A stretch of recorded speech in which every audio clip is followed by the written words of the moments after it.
Hi there, Jim again. And again, and again, and again. Today we're going to talk about the college admission application. So now that you've visited your top 3 schools, your top choice school, your middle of the road school, and your safe choice school, simply apply to all 3. Please note that you're only applying to 3 schools. You're not applying to 10 or 15 or 20 schools like your friends. 40 to 50. In addition, you do not need to fill out the general application, which some of your friends will be filling out. The general application is an application that many states have that you fill out once and they send to all of the state institutions in your state. The reason you don't fill it out is because you've already identified your top 3 schools, so you're not going to have interest in most of those other schools.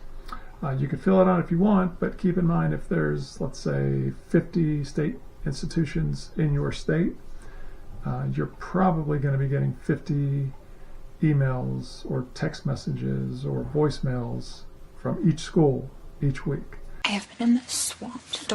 And again, you've already identified your top 3 schools. So by applying to 3 schools, you basically have simplified a very overwhelming process. Simple, simple.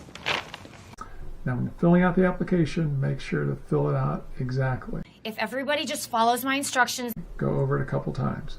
Biggest mistake I've seen on an application is for date of birth, students put down the month, the date, and the current year. Sounds like a simple mistake, and it is, but what happens is, in my institution, we were a state university, so we had to verify the date of birth. So that meant the student had to bring in a copy of their birth certificate or a notarized copy that they sent in the mail, and that slowed the entire process down. So you want to get accepted as soon as possible, and you want to get accepted as soon as possible so that you can get registered as soon as possible. Now, when it comes to application fees, you're only applying to 3 schools, but if you want to ask to have the application fee waived, you can, but keep in mind there's a process. Some schools will require that you have a letter from your guidance counselor.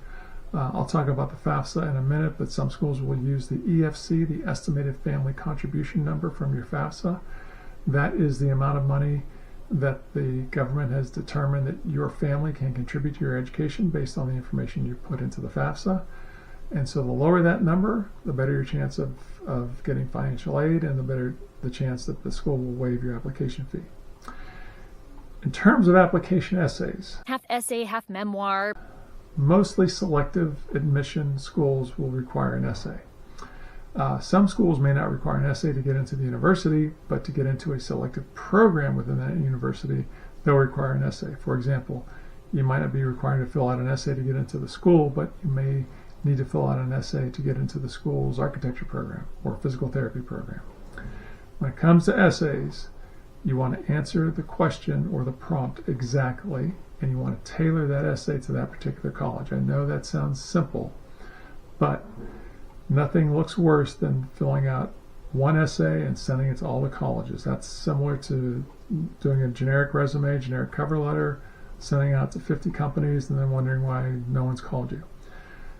If you're only applying to 3 colleges, you can take the time to fill out each essay, tailor it to that particular college, make sure you've answered that question correctly.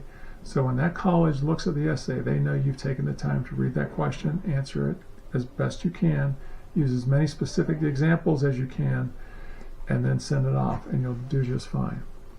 As mentioned about the FAFSA, that's the free application for federal student aid. It's a free form, so don't pay anyone to help you fill it out. And free help is free. A lot of companies out there say if you pay us so much money, we'll guarantee you're going to get student aid. They can't do that. It's a free application form. Fill that out, and then after you fill it out, you have colleges where you can send the results to. So send the results of that FAFSA to those 3 colleges. That's going to give them the information they need to set up your financial aid packet, which is your grants, your loans, and your scholarships. Yes, pretty important. It's important stuff, very important. Okay, that's it for the application process. Next, we're going to go on to once you've been admitted, and when you go to that video, I will see you there. Thanks.